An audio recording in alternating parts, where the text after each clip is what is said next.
Thermal and statistic physics. आज thermal and statistic physics का दूसरा लेक्चर है। इस लेक्चर में हम equipartition of energy, isothermal and adiabatic process देखेंगे। एक बात मैं मेंशन करता चलूँ कि प्रीवियस लेक्चर में मैंने आउटलाइन आपसे शेयर की थी, तो आउटलाइन में मॉडिफाई करना चाहता हूँ और मैं सारी जो आउटलाइन है वो शोल्डर में बनाऊंगा। तो हमारे साथ जो लेक्चर होंगे वो शोल्डर में से होंगे, introduction to thermal physics by Schroeder. और जो कॉन्सेप्ट इन थर्मल फिजिक्स है वेब बंडल, वो आप एज ए हेल्पिंग बुक या रेफरेंस बुक आप यूज़ कर सकते हैं।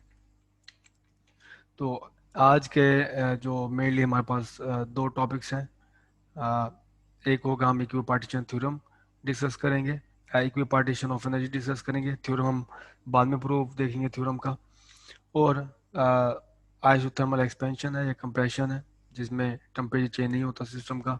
और आइडियाबैटिक चेंज है, जिसमें हीट ना एंटर होती है ना लीव करती है सिस्टम में।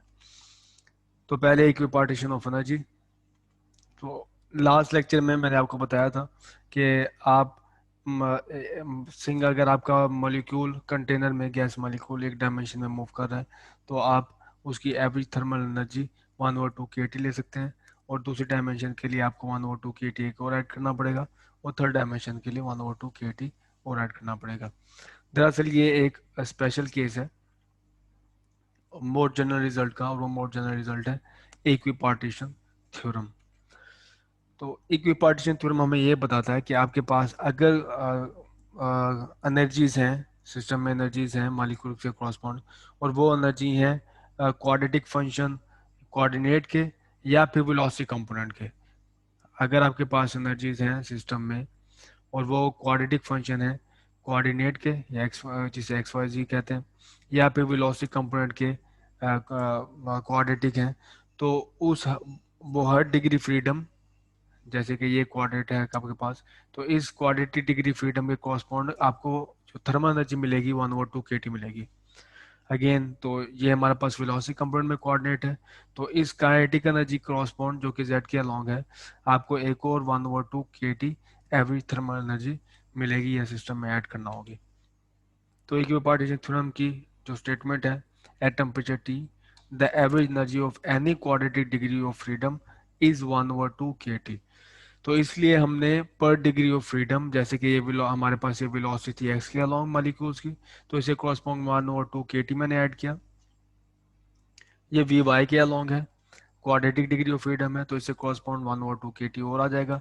और ये जेड के अलोंग काइनेटिक एनर्जी है, इसे क्रॉसपॉन्ड 1/2 kT और ऐड हो जाएगा। तो टोटल हमारे पास 3/2 kT ट्रांसलेशन काइनेटिक एनर्जी के कॉरस्पॉन्ड हमारे पास थर्मल एनर्जी आ जाएगी। तो अगर आपके पास सिस्टम में एन मॉलिक्यूल्स हैं और हर मॉलिक्यूल्स की एफ डिग्रीज ऑफ फ्रीडम है, जैसे ये है, मैंने ये वन एक डिग्री ऑफ फ्रीडम है, ये सेकंड है, ये थर्ड है, और इसी तरह ये जो हमारे पास रोटेशन है कॉरस्पॉन्ड है, ये हमारे पास आई जो है मोमेंट ऑफ एनर्जी है, ओमेगा हमारे पास एंगुलर वेलोसिटी है, तो ये भी वेलोसिटी कंपोनेंट है, ये भी कोऑर्डिनेट डिग्री है, इसे कॉरस्पॉन्ड भी आपको 1/2 kT थर्मल एनर्जी मिलेगी। तो स्टेटमेंट आपके पास ये है, अगर system contains n molecules each with f degrees of freedom then, और अगर आपका f आपके पास डिग्री ऑफ फ्रीडम है, तो थर्मल एनर्जी आपके पास आ जाएगी NF 1/2 kT। तो इस केस में हमारे पास 3 डिग्री ऑफ फ्रीडम है, तो f की वैल्यू 3 होगी। अगर आपके पास 5 डिग्री ऑफ फ्रीडम है, जैसे कि ये है यहाँ तक, तो आपके पास 5 हो जाएंगे। अगर आपके पास 6 है, तो ये 6 हो जाएंगे। एक चीज मैं और मेंशन करता चलूँ कि ये थर्मल एनर्जी टोटल एनर्जी नहीं है हमारे पास, कि अगर आप गैस डिस्कस करें कंटेनर में, तो ये टोटल एनर्जी नहीं है, ये थर्मल एनर्जी है। टोटल एनर्जी में और चीज़ें भी ऐड होती हैं, जैसे मॉलिक्यूल्स की बाइंडिंग एनर्जी है और रेस्ट मास एनर्जी, जो इस केस में हमारे पास इसका हिस्सा नहीं है। तो यू थर्मल ये हमारे पास टोटल एनर्जी नहीं है सिस्टम की, बल्कि ये हमारे पास जो बाइंडिंग एनर्जी और अगर रेस्ट मास एनर्जी आपको उनको मिलाएं, तो ये आपके पास उसको ऐड करना होगा टोटल एनर्जी के लिए। लिमिटेशन है की पार्टीशन की कि आपके पास ये अप्लाई नहीं हो सकता कि ट्रांजिशन में हो, जहाँ पे हमारे पास फेज ट्रांजिशंस हो, उस पर अप्लाई नहीं हो सकेगा आपके पास। और अगर आप जो बॉन्ड ब्रेक हो जाए, तो इस केस में हमारे पास जो है मॉलिक्यूल्स में बॉन्ड ब्रेक हो जाए, इस केस में हमारे पास ये अप्लाई नहीं हो पाएगा। मुश्किलात इसमें ये पेश आती हैं कि आपको डिग्रीज ऑफ फ्रीडम कैसे काउंट किए जाए, कि मॉलिक्यूल्स आपको है आपके पास कंटेनर में, उसकी डिग्रीज ऑफ फ्रीडम के उसके अंदर रोटेशनल जो एनर्जीज होगी या नहीं होगी, या वाइब्रेशनल एनर्जी है या नहीं है, तो ये काउंट करना डिफिकल्ट है। तो बेस्ट वे यही है कि आप जितनी एग्जांपल करेंगे तो आपको इस टॉपिक पे ग्रिप होगी। और जैसे कि मैंने कुछ लिस्ट आउट की है कि आपके पास अगर मोनोटॉमिक मॉलिक्यूल है तो उसकी सिर्फ ट्रांसलेशन एनर्जी होती है, ट्रांसलेशन काइनेटिक एनर्जी होती है, तो हमारे पास टोटल डिग्री ऑफ फ्रीडम बनेगी 3, कॉरस्पॉन्डिंग टू ईच डायमेंशन। और अगर आपके पास डायटोमिक गैस है, जैसे कि हमारे पास ऑक्सीजन है O2, तो इस केस में आपके पास दो और ऐड कर लीजिए। दो और जो डिग्रीज ऑफ फ्रीडम आएंगी आपके पास रोटेशनल की वजह से आएंगी। तो और जो एक्सिस आपके पास रोटेशन का होगा, जैसे कि ये आपके पास है मॉलिक्यूल के जो में से पास कर रहा है, तो एक रोटेशन इसकी यूँ हो गई, एक एक कॉरस्पॉन्ड ये, एक रोटेशन ये हो गई, तो दो रोटेशन एक कॉरस्पॉन्ड है हमारे पास, ये रोटेशन एनर्जी होगी। और इस हर डायमेंशन के कॉरस्पॉन्ड या हर रोटेशन कॉरस्पॉन्ड आप 1/2 kT और ऐड करोगे। तो ऑक्सीजन के केस में आपके पास एक काइनेटिक एनर्जी भी होगी, F=3 प्लस दो रोटेशन होगी, तो F=5 हो गया। ये सिर्फ दो डायमेंशन में ही क्यों होगी, इसके पीछे क्वांटम मैकेनिक्स है जो है, जिसकी डिटेल में हम अब नहीं जाएंगे। लेकिन अगर आपके पास डायटोमिक मॉलिक्यूल है तो उसकी दो टाइप की रोटेशन एनर्जी होंगी। और अगर आपके पास काफ़ी सारे पोलोटोमिक मॉलिक्यूल्स हैं जो रोटेट करते हैं अलोंग 3 एक्सिस। डायटोमिक मॉलिक्यूल में एक और टाइप की भी एनर्जी हो सकती है, और जिसे हम वाइब्रेशन एनर्जी कह सकते हैं, कि दो डायटोमिक मॉलिक्यूल है तो ये आप इसको हाई टेम्परेचर पर वाइब्रेट करना शुरू कर दें, तो ये एक आपके पास और डिग्रीज ऑफ फ्रीडम होगी। तो वाइब्रेशन की वजह से आपको पता है उसकी वाइब्रेशन काइनेटिक एनर्जीज भी होंगी और पोटेंशियल एनर्जी भी होंगी। लेकिन रूम टेम्परेचर पे हमारे पास अक्सर जो वाइब्रेशन मोड्स होते हैं वो फ्रोजन आउट हो जाते हैं। तो अगर आपके पास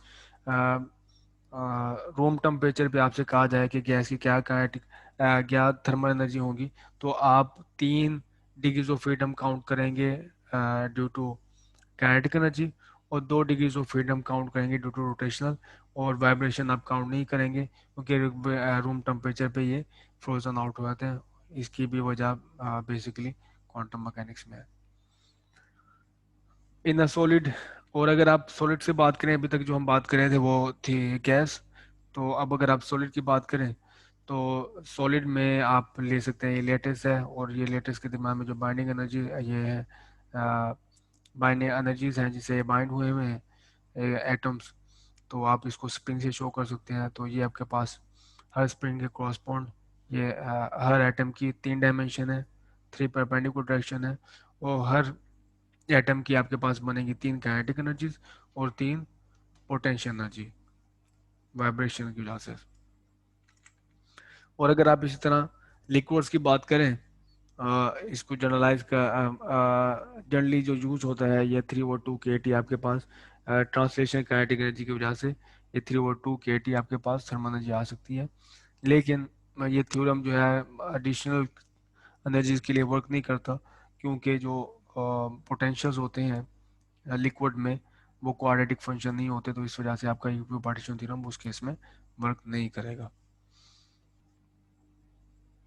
एक्सपेरिमेंटली आप इसको टेस्ट कर सकते हैं, और वो ब्रीफ टेस्ट ये होगा कि आप सिस्टम में कुछ एनर्जी ऐड करें और अपना जो टेम्परेचर चेंज होता है उस टेम्परेचर चेंज को देखें, और और जो हमारे पास इक्वी पार्टीशन थ्योरम की जो एनर्जी जिससे हम फाइंड करते हैं उसमें वो ऐड करें, और देखेंगे आपके पास अ,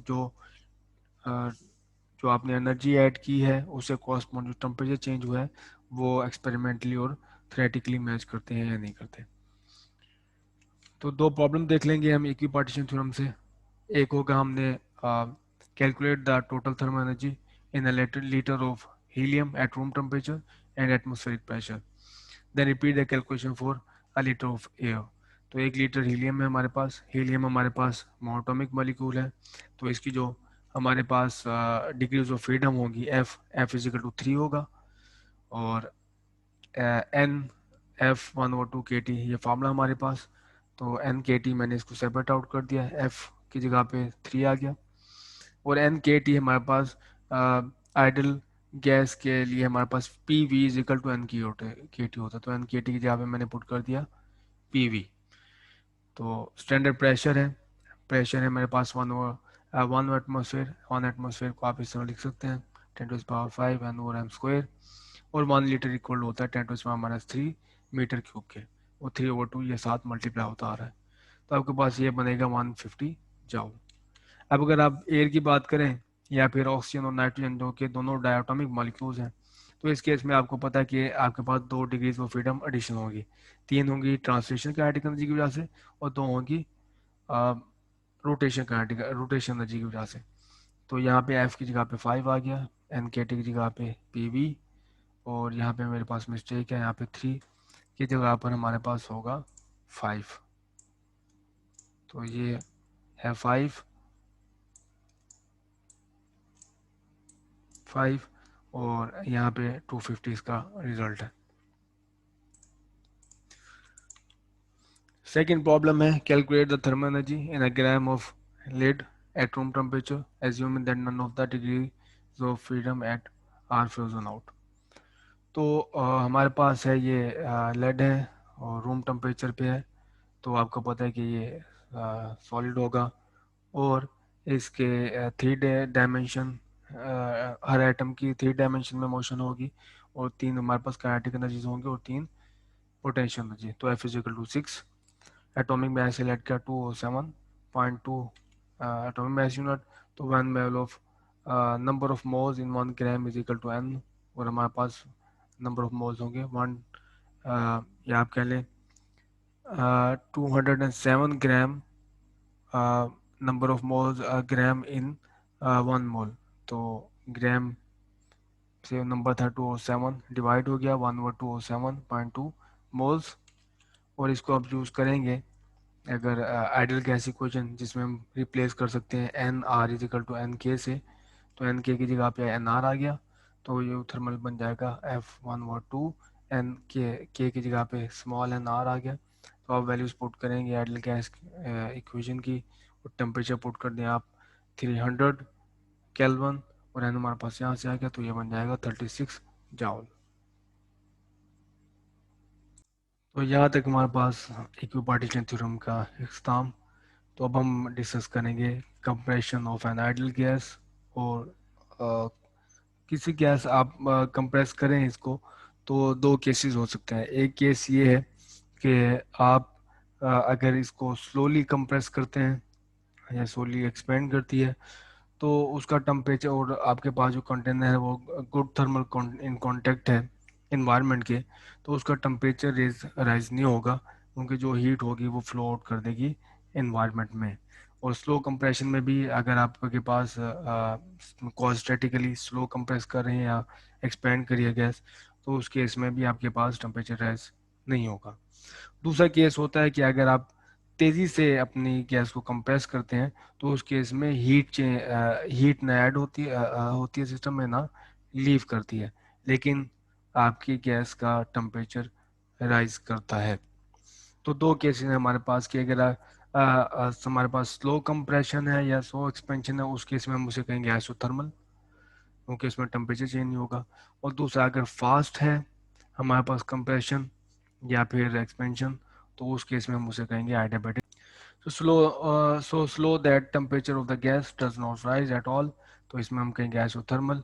आइसोथर्मल आपके पास इस तरह के जो प्रोसेसेस होंगे। तो लास्ट टाइम भी हमने वर्क का फार्मर ड्राइव किया था, जिसमें हमारे पास प्रेशर एवरेज आया था और हमारे पास डेल्टा भी आया था। उस केस में हमारे पास प्रेशर कांस्टेंट था, तो हमने वो फार्मूला यूज़ किया। इस केस में हमारे पास प्रेशर कांस्टेंट नहीं है। तो अगर आपके पास प्रेशर कांस्टेंट नहीं है, तो आपको इंटीग्रेट करना पड़ेगा V1 से Vf पे, और आपका जो प्रेशर होगा वो वॉल्यूम का फंक्शन होगा, कि जैसे आपका वॉल्यूम चेंज होता चला जा रहा है, प्रेशर भी चेंज होता जा रहा है। तो इस केस में मैंने आइडियल गैस इक्वेशन यूज़ की है, P V is equal to N K T, और पी में की वैल्यू एक्सट्रैक्ट करके यहाँ पे पुट कर दिया एन के टी, वन और वी इंटीग्रेशन में ही रह गया, बाकी हमारे पास से कॉन्स्टेंट्स वो बाहर आ गई। तो आप इसे इंटीग्रेट करेंगे तो आपके पास आएगा log V F minus log V I, और आप इसको मोर सिंप्लीफाइड वे में इस तरह से भी लिख सकते हैं। तो माइनस अगर आप मल्टीप्लाई करें तो आपके पास आ जाएगा लॉग वी आई और वी एफ। तो यहाँ से हमें पता चलता है कि अगर आपके पास जो फाइनल वॉल्यूम है वो लेस है as compare to initial volume, तो आप वर्क डन पॉजिटिव होगा कि कंप्रेशन है। और अगर आपके पास फाइनल जो वॉल्यूम है वो ज़्यादा है इनिशियल वॉल्यूम से, तो ये हमारे पास है एक्सपेंशन, तो इस केस में वर्क डन नेगेटिव होगा। As the gas is compressed isothermally, heat must be flowing out into the environment. तो हमारे पास isothermal जो कंप्रेशन है, तो और हीट जो होगी वो एनवायरनमेंट में फ्लो आउट कर जाएगी, और कितनी हीट फ्लो करेगी वो हम यहाँ से देख सकते हैं। According to first law of thermodynamics, Q is equal to delta U minus W. तो जो टोटल हमारे पास थर्मल एनर्जी का फॉर्मूला है 1/2 NF/kT, और इसमें जो चेंज होगा हमारे पास ये एन एफ और के, ये सारे कांस्टेंट हैं, 1/2 कांस्टेंट है। तो चेंज हमारे पास टेम्परेचर में हम सपोज कर रहे हैं, लेकिन चूंकि ये आइसोथर्मल प्रोसेस है तो change temperature equal to zero, तो ये टोटल टर्म ज़ीरो हो जाएगी। तो हमारे पास टोटल आएगा डब्ल्यू, तो W is equal to Q is equal to minus W, जो इस केस में N K T log V F और वी आई मैंने लिखा। इस केस में वी आई या वी एफ है, और आप चाहें तो इसे माइनस के साथ भी लिख सकते हैं same. Thus the heat input is just minus the work done. तो जो आपने इसमें जो हीट इनपुट होगी जो इन्वायरमेंट में हमारे पास फ्लो आउट कर गई है वो equal to negative of work done है।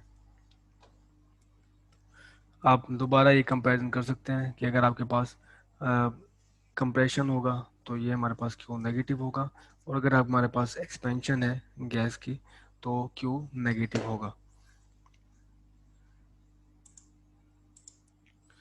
अब दूसरा प्रोसेस डिस्कस कर लेते हैं कि अगर आपने बहुत ही फास्ट कंप्रेस किया या एक्सपेंड किया, तो इस केस में हमारे पास हीट फ्लो नहीं होगी, ना आउट होगी गैस से और ना इन होगी गैस में।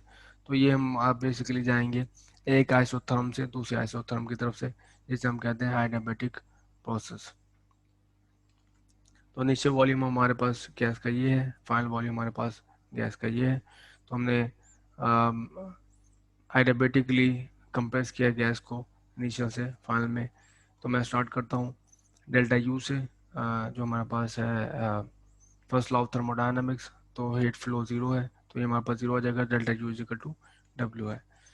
आइडियल गैस के केस में आपको पता है कि जो थर्मल एनर्जी है प्रोपोर्शनल टू टेम्परेचर की है, और इक्विपार्टीशन थ्योरम के मुताबिक U is equal to F over two N K T, और इधर भी आपको नजर आ रहा है कि u is directly proportional to temperature. तो इसका आप चेंज ले लें, डी यू स्मॉल चेंज है इसमें is equal to F over two N K D T, और आपके पास आपको पता है कि अगर आप कॉन्स्टेटिकली कंप्रेस करते हैं तो वर्क डन होगा minus P D V. So for infinitesimal part of the process, कोई भी प्रोसेस है आज जैसे ये प्रोसेस है, इसका आप इन्फिनिटेसिमल पार्ट ले लें। जैसे कि मैं इसमें मेंशन करता हूँ कि इन्फिनिटेसिमल पार्ट ये हो सकता है कि यहाँ फर्स्ट से लेके आप ये इतना पार्ट ले लें, ये बहुत ही स्मॉल इसका पार्ट, तो आपको नज़र आएगा कि इसमें ये इक्वेशन इसके इक्वल है। इस केस में ऑल दो ये प्रेशर जो है कांस्टेंट नहीं है, लेकिन इन्फिनिटेसिमल पार्ट के लिए आपके पास प्रेशर जो कांस्टेंट होगा F over two N K D T.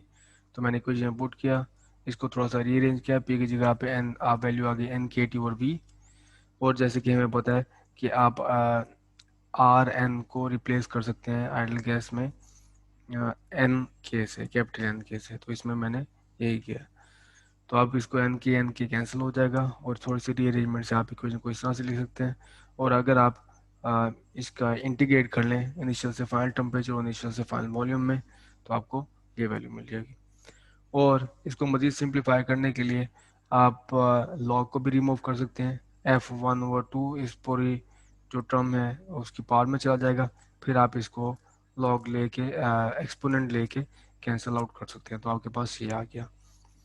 तो जिसे हम कहते हैं कि v into T power F over two, F हमारे पास डिग्रीज ऑफ फ्रीडम है, इक्वल कांस्टेंट है। या फिर आप आइडियल गैस इक्वेशन को यूज़ करते हुए टी को, ये इक्वेशन जैसे मैंने यूज़ किया यहाँ पे, टी को टोटली रिमूव कर सकते हैं और आप इसको V gamma P is equal to constant इस फॉर्म में भी लिख सकते हैं, जबकि गामा इस केस में एब्रीविएशन है एफ प्लस टू और एफ के। तो यहाँ से हमने दो चीज़ें सीखी कि अगर आपके पास आइसोथर्मल प्रोसेस है तो आप इक्वेशन यूज़ करेंगे ये वाली वर्क डन के लिए। तो आपके पास वर्क डन होगा ये कि आप दो वॉल्यूम्स को कनेक्ट कर लें और वो हो आइसोथर्म पे, तो आप वर्क डन भी इसका कैलकुलेट कर सकते हैं और आप उससे जो हीट है वो भी कैलकुलेट कर सकते हैं कि आपके पास आइसोथर्मल प्रोसेस हो और दो वॉल्यूम की मन हो तो आप वॉल्यूम को यहाँ से यूज़ कर सकते हैं। और अगर आपके पास हो आइडियाबैटिक प्रोसेस हो तो आइडियाबैटिक प्रोसेस के लिए जो आप यूज़ करोगे वो ये इक्वेशंस होंगी, ये इक्वेशंस जो इनिशियल फाइनल वॉल्यूम और टेम्परेचर को कनेक्ट करी हैं, या फिर ये इक्वेशन है। तो प्रॉब्लम देख लेते हैं हम। फर्स्ट प्रॉब्लम है, imagine some helium in a cylinder with an initial volume of 1 litre and initial pressure of 1 atmosphere. तो मुझे पास इनिशियल वॉल्यूम भी गिवन है और इनिशियल प्रेशर भी गिवन है। Somehow the helium is made to expand, तो ये एक्सपेंशन है to a final volume of 3 litre. तो फाइनल वॉल्यूम है मेरे पास V F is equal to 3 litres in such a way that it's pressure rises in direct proportion to its volume। तो volume के साथ प्रेशर डायरेक्ट प्रोपोर्शन में raise करें, जैसे मैंने ये शो किया ब्लैक लाइन से डायरेक्ट प्रोपोर्शनलिटी को। तो मेरा पहला काम है sketch a graph of pressure versus volume for this process, वो मैंने कर लिया कि ये स्केच हुआ ग्राफ डायरेक्ट प्रोपोर्शन, इसी से हम शो करेंगे स्ट्रेट लाइन से। दूसरा काम है calculate the work done on the gas during this process assuming that there are no other types of work being done.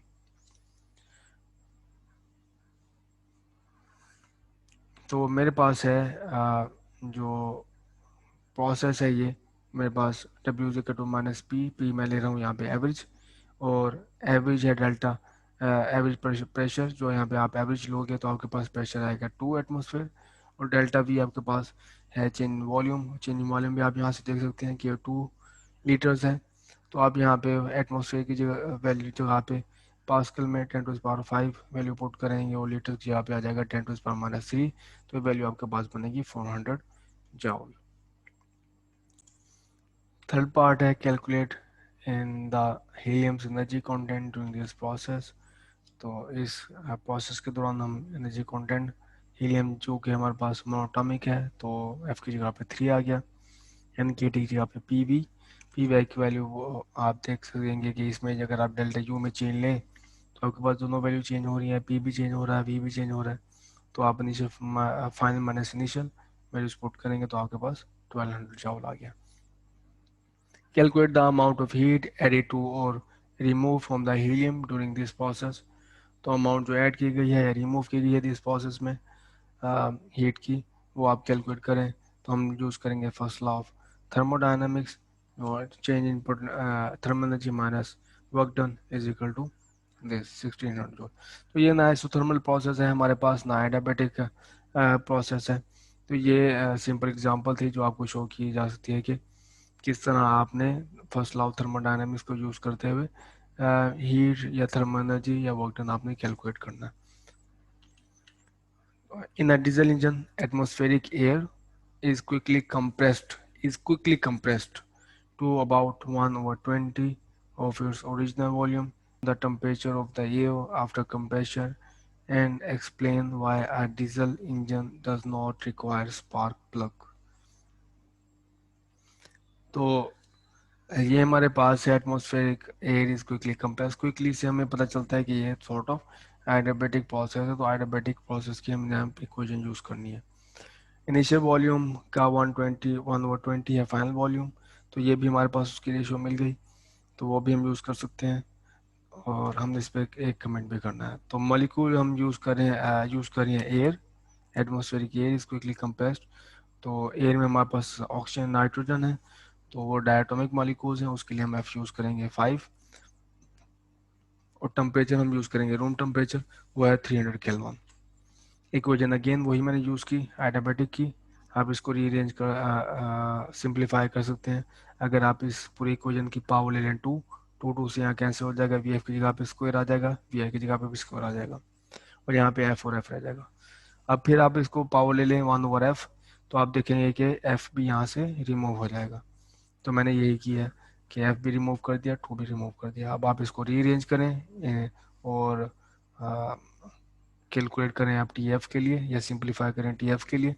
तो आप यहाँ पे वी आई और वी आई और वी एफ आपके पास है V I divide by 20, V I divide by 20, तो ये आपके पास यहाँ पे रह जाएगा 20, और टी आई की वैल्यू ये भी गिवन है, और ये आप देखेंगे कि ये 1000 केल्विन के इक्वल है। तो ये वजह है हमें डीजल इंजन में किसी स्पार्क प्लग की ज़रूरत नहीं रहती।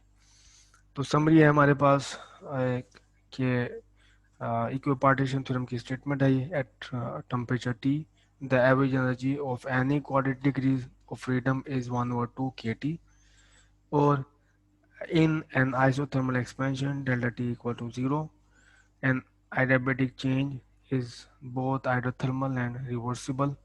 In an adiabatic expansion of an ideal gas, PV gamma is constant. तो ये रिवर्सिबिलिटी पे मैंने जिक्र नहीं किया, इस पे हम नेक्स्ट लेक्चर में रिवर्सिबिलिटी के बारे में भी देखने की या डिस्कस करने की कोशिश करेंगे।